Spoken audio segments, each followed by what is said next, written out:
What's up, guys? Brandon with Say and Strength. On my way to the gym here and doing my little vlog. Gonna do back. Nope, not back day today. We're gonna do legs today. Reason why I thought it was back, for whatever reason, is because I'm doing deadlifts, and of course that hits your back quite a bit. But I alternate my leg days. I always start with either squats or deadlifts. And I do my legs about once every 4 days. So I'm squatting or deadlifting once every 4 days, which means, I don't squat. I squat every 8 days, or I deadlift every 8 days. So the reason why I do that is because when I do deadlifts and squats more often, or I guess when I've programmed it more often, I've gotten, fatigued. If two workouts that have very high stimulus to fatigue ratios. So my lower back was getting extremely sore to where the point, where I couldn't really train often enough to, stimulate the muscle correctly. So, went to a chiropractor for a while, spent some time off recovering, deloading, icing and heating the lower back, and things are mostly back to normal. Still have some lower back pains once in a while when I tend to push it. So been squatting and deadlifting with a belt more frequently, which I used to not do at all, just because I was stubborn and thought that you needed a strong lower back. So if you used a belt, that was basically, I don't know, basically showing that your back wasn't strong enough to do the lift. So I always thought that you needed to do stuff unbelted. It's not that I thought, belting was wrong or using a belt was cheating or anything. I just was stubborn and wanted to do it without a belt for whatever reason. Probably can't tell you, but so anyway, I'm using a belt now on my peak sets, for the most part, and then gonna do some quad extensions too, hamstring curls. They've got this basically a Nordic hamstring curl machine, where you can add weight to it just in case you can't do it with under your own body weight, which I'm sure most people can't. I definitely can't. So kind of show you that. It's a pretty cool machine. Chances are you don't have it at your gym, so you can use a regular hamstring curl, either the one where you're laying down or one where you're seated. I'm gonna do calf raises, and then I have this calf workout that I do that I have this special piece of equipment for. It basically allows you to, most calf raises are you standing on your toes and then lifting your heels up.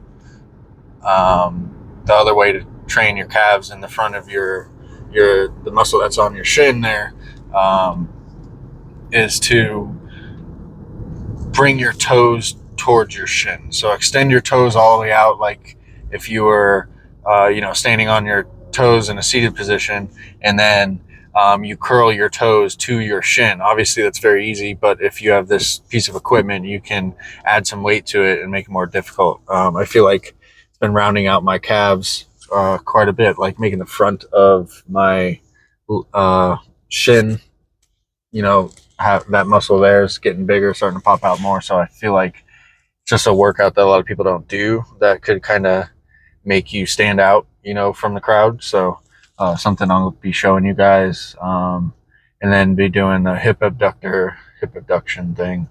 I like to call them good girl, bad girls. If you get it, you get it. But so yeah, going to be hitting that legs pretty hard today, and going to be getting after it. So I made my pre-workout today with a little bit extra, one ingredient. Obviously, I make my own pre-workout. Go check out my my video on how to make your own pre-workout for less than $1. But put a little bit extra beta alanine in it today. I usually use about 6 grams. You need about 4 to 6 grams for an efficacious dose. I usually use about 6 grams. Probably used about 8 grams today. I feel like when I have extra beta alanine, it kind of just helps me, push out a few more extra reps. Kind of kind of gives you those stores to pull from. But most people, if they take that much beta alanine, well, their skin will be tingling, that skin tingling feeling that people talk about, but that doesn't happen to me. So I love me some good beta alanine. 8,000 milligrams is a lot, but I can handle it. I'm going to be doing some real heavy deadlifts today, as you guys will be seeing, so kind of need that in my system to be able to pull those out. Also used a little bit less L-citrulline today, using 6,000 milligrams instead of 8,000 milligrams. The reason why I'm doing that is because I usually get a crazy lower back pump anyway on leg day from squats or deadlifts, so I don't really need, and I don't really feel like you get a huge pump from leg day, probably because I just don't have developed enough legs. But anyway, I just feel like I don't need as much as a pump, or sometimes a huge pump is like detrimental to me on leg day, so that's why I don't use as much L-citrulline. But then again, I'm just using more beta alanine and stuff, so you're gonna see me using chalk for my deadlifts when I'm in there. I like this better than straps, just because straps can fail on you when they get older, and I just don't like the feel of straps, and I kind of like just that, having your hands right on the bar there and squeezing really hard. With some chalk, I feel like with chalk, like your grip is locked in, so as long as you have the forearm strength and of course full body strength to be able to do the deadlift, your grip won't fail you. So just going to use some chalk there. Hopefully it doesn't get too messy. I hope I don't get it on the camera or anything, but sometimes it kind of gets everywhere because it's on my hands. But going to be using chalk.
so yesterday my phone died in the workout, so I didn't get to show you guys the Nordic hamstring curl machine, or we'll show you that cool, that secret calf workout I've been doing.